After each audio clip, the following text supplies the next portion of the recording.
Olá, segundo ano, tudo bem com vocês? Como vocês estão? Eu espero que vocês estejam bem. E a gente vai começar hoje falando um pouquinho sobre São três movimentos ali no início, né, no final, ali depois do Renascimento, início da Idade Moderna. E a gente tem aí o maneirismo, o barroco e o rococó. Algumas vezes o pessoal confunde maneirismo com renascimento. Renascimento é assunto do primeiro ano, então a gente vai relembrar algumas coisas só para vocês saberem mais ou menos e não ficarem malucos sem lembrar o que é. O Renascimento é aquele período que houve ali Leonardo da Vinci, Donatello, Michelangelo, Sandra Botticelli, Rafael Sanzio, Masaccio e tantos outros artistas que viam a arte, né, como um campo das ciências. Então, a arte e o cientificismo estavam em alta. Os artistas muitas vezes eram cientistas, eram estudiosos, aprofundados mesmo da anatomia humana para poder desenhar corpos. Alguns deles eram também arquitetos e conseguiam fazer desenhos de pinturas, né, pinturas de locais e também fazer arquiteturas e tal. Eles desenvolveram várias técnicas nesse período, como efeito de luz e sombra, foram as técnicas mais ah, o período em que essa técnica foi, né, a mais utilizada, o esfumato, a técnicas de perspectiva, né? Tudo isso a gente viu no ano passado. Quando terminou o Renascimento, surge um movimento chamado maneirismo, que era tipo o Renascimento mais rebuscado, né? Então ele tinha características próprias, a gente vai ver aqui algumas coisas. Então o maneirismo ele está no momento em que os artistas sentiram a necessidade de buscar elementos que lhes permitissem desenvolver e renovar as habilidades que eles tinham adquirido durante o Renascimento.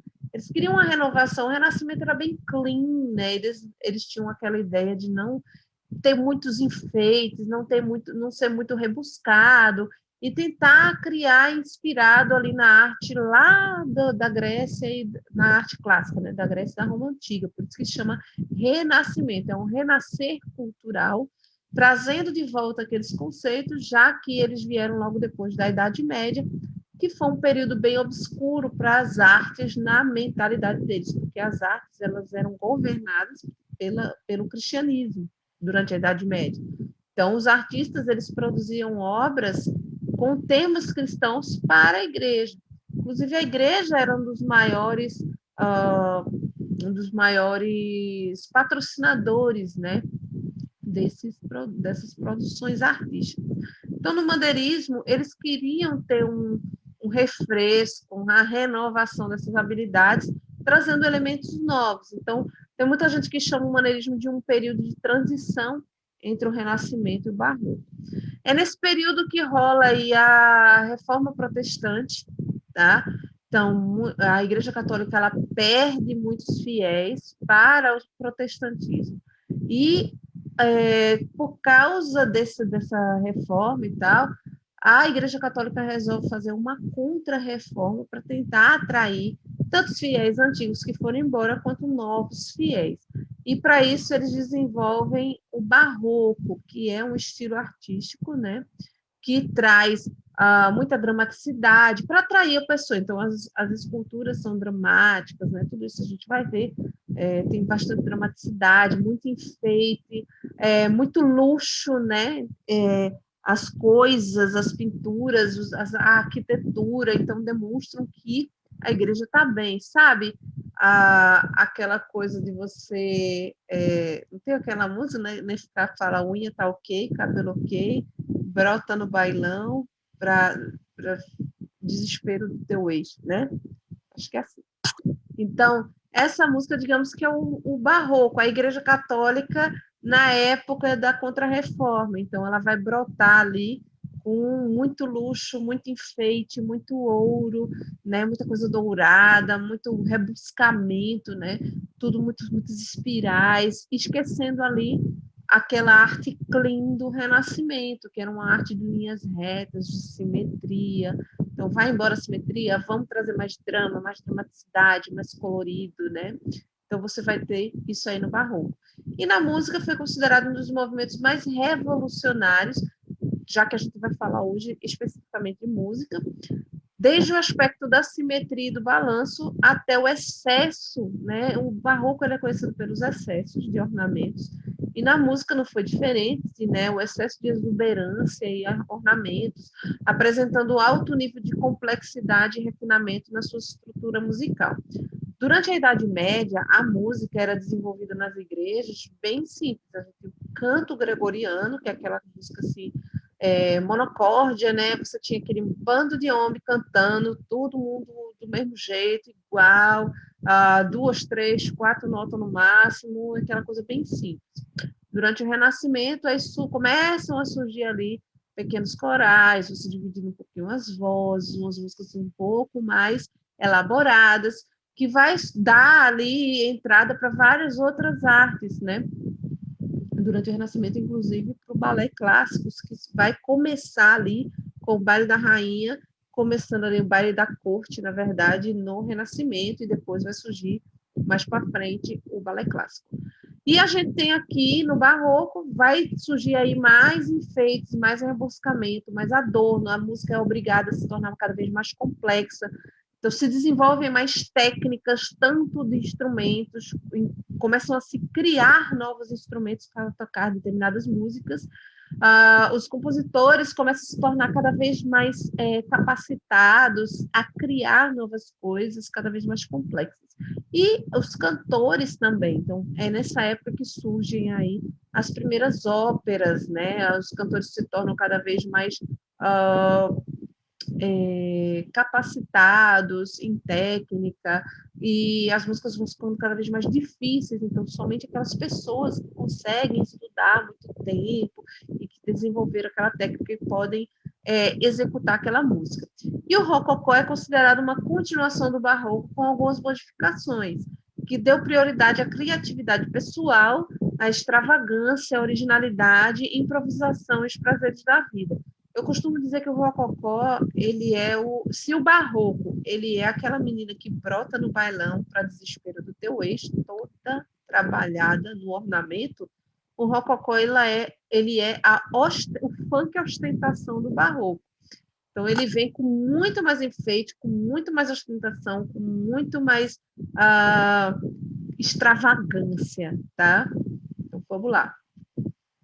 Na música, foi um dos períodos mais longos, né, o barroco, revolucionários, ricos e influentes da história da música ocidental, pois os ritmos que eram exclusivos de orquestra receberam novas perspectivas, nascendo a música instrumental, que desenvolveu as tonalidades existentes na escala de 8 notas. Até então, a gente tinha uma escala de 5 notas. E aí você começa a desenvolver a música e torná-la cada vez mais complexa, como eu já falei.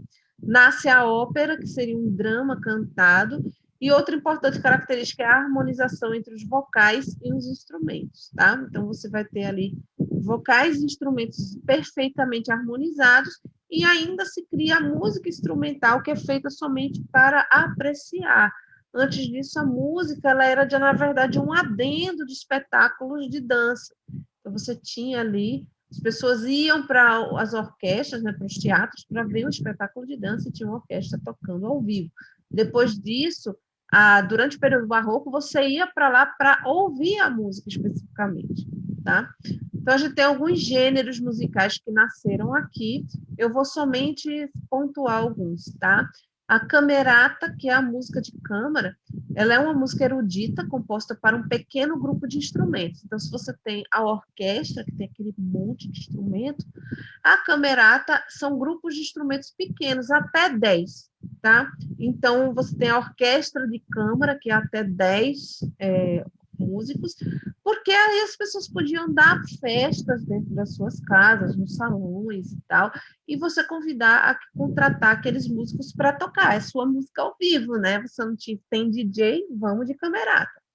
Então, a palavra câmara indica que a música pode ser executada em salas pequenas, geralmente numa atmosfera mais íntima.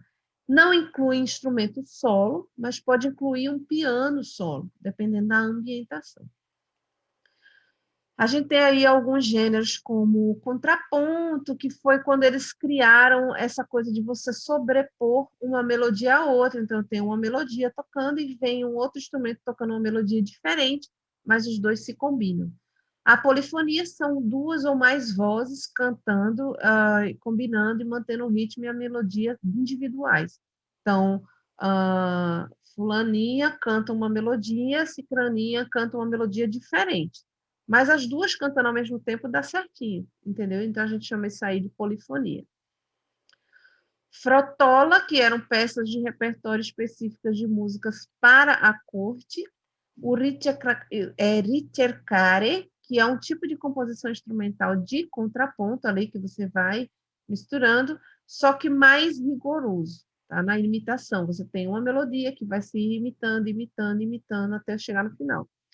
A suíte é uma sequência de movimentos musicais dançantes, inclusive em filmes que mostram ali danças da corte, e você mostra ali uma sequência da galera dançando e tal, em pares, e uma música mais alegre, aquilo ali é uma suíte. A chaconne é uma composição sobre um tema que se repete ao longo da peça no baixo. Então, o instrumento mais baixo, né, que a gente chama de baixo, o grave, ele toca uma melodia. E aí você tem outros instrumentos tocando outras melodias ali, só que aquela melodia do baixo, ela fica se repetindo até acabar. E a fuga barroca é uma composição de polifonia, né? Você tem vários sons com um contraponto, em que você tem várias melodias que se misturam, mas que dá certo, baseado na imitação de um determinado tema por duas, três ou quatro vozes. Então, você vai tendo aquela repetição daquele tema. Não precisa decorar isso, tá, gente? É só você compreender aqui os pontos principais de cada um desses gêneros musicais. É interessante tirar um print. Depois eu disponibilizo os slides para vocês quando a gente tiver aí uma forma de fazer isso, tá certo? A música barroca, a gente tem aí as principais características são ornamentos, contrastes de timbres instrumentais, então você vai ter vários instrumentos diferentes que se contrastam, um instrumento mais agudo, um instrumento mais grave, mas que dá certo juntos. O aperfeiçoamento de instrumentos de teclado. Então, antes você só tinha piano, vai surgir outros instrumentos de teclado que eu vou mostrar daqui a pouco para vocês. E o ápice ali, o apogeu da ópera e desenvolvimento da música vocal. As vozes, que antes só tinha o canto ali gregoriano, a gente vai ter músicas vocais mais elaboradas.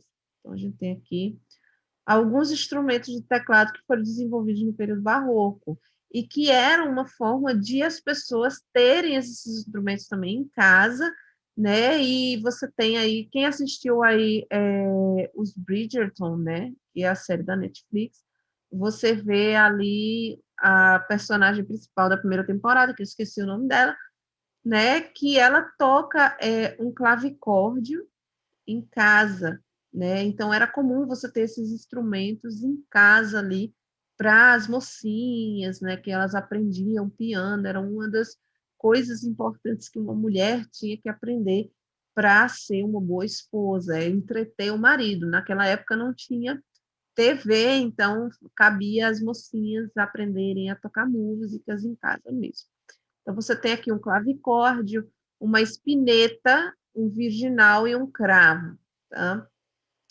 A ópera, todo o texto, é tipo uma peça de teatro, em que todo o texto ele é cantado, acompanhado por instrumentos musicais, atores, bailarinos, coro de cantores, figurantes, você tem todo figurino ali, maquiagem, é toda uma peça de teatro cantada. É diferente do musical, como a gente conhece hoje, porque o musical, você pode ter músicas populares no musical. A ópera, ela é bem complexa, ela foi criada no período de mais complexidade musical da história, então ela foi criada durante o período barroco. Então você realmente tem que ter formação acadêmica para você cantar uma ópera, tá? Oratória, é outro estilo, certo? É bastante importante essa forma de composição vocal barroca, em que pode ser descrita como um tipo de ópera, só que com histórias bíblicas, tá? Ela era feita com histórias bíblicas.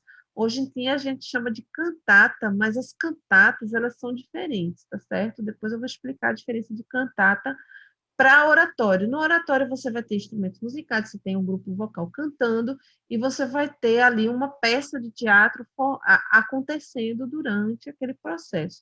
Só que com o passar do tempo ele deixou de ser representado e passou a ser apenas cantado. Então, o oratório ali você vai ter um coral cantando uma história, né? Você tem toda uma história, só que é toda a história bíblica, tá?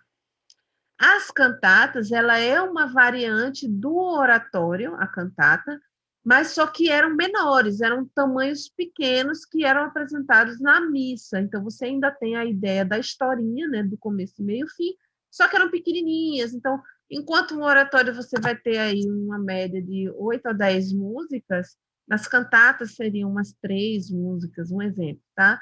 E aí você vai ter ali, ó, às vezes, uma historinha acontecendo, era como se fossem oratórios em miniaturas. Num oratório, você passar, como se fosse hoje, né, trazendo para os dias de hoje, você passaria 1, 2 horas assistindo um oratório. Uma cantata, você passaria o quê? No máximo uma meia hora. Tá? Música instrumental, tá certo? Ela tinha tanta importância quanto a música vocal. A orquestra ela tomou forma, dando destaque aos instrumentos de corda, principalmente aos violinos. Então, a gente tem aí o Antônio Vivaldi, que criou ali ele trabalhava com instrumentos de corda, né? As composições, como as Quatro Estações, que são sua obra-prima. Criou-se uma seção de cordas, né, na orquestra, como uma unidade independente dos outros instrumentos, e aos poucos foram acrescentados outros instrumentos. Então, você tem violino, violoncelo, baixo, contrabaixo, enfim. Então, relembrando aí, pessoal, a minha forma de contato, essa senha da sala Google eu vou ainda atualizar, tá? Não é essa senha mais, porque eu vou atualizar a sala, mas o meu Instagram, Arte Sem Neuras, vocês podem estar em contato comigo sempre que precisar. Eu vou deixar uma atividade para vocês e a gente se fala na próxima aula. Beijo para vocês, até a próxima. Tchau, tchau.